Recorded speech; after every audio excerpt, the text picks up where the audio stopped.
Welcome to Kenton Teaches. Enjoy the video. You'll start by verifying prerequisites. Make sure your AirPods are charged, nearby, and currently connected to your device. Once connected, open Settings and tap your name to access Apple ID settings. This is where Find My is managed. You need the iCloud credentials for the account that registered the AirPods. Make sure Bluetooth and location services are enabled on your device, because without an active connection, you can't remove the AirPods from Find My.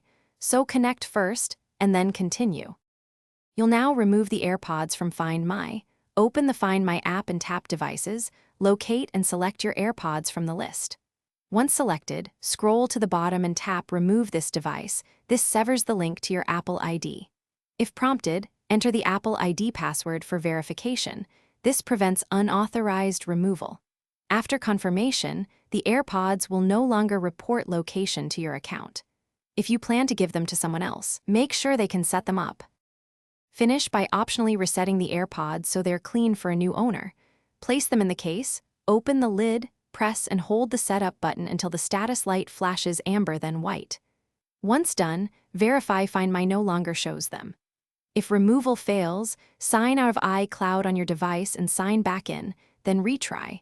Sometimes the device cache blocks removal. Make sure to also unpair the AirPods from any other Bluetooth devices to avoid automatic reconnections. Thanks for watching. Please subscribe if this video was helpful.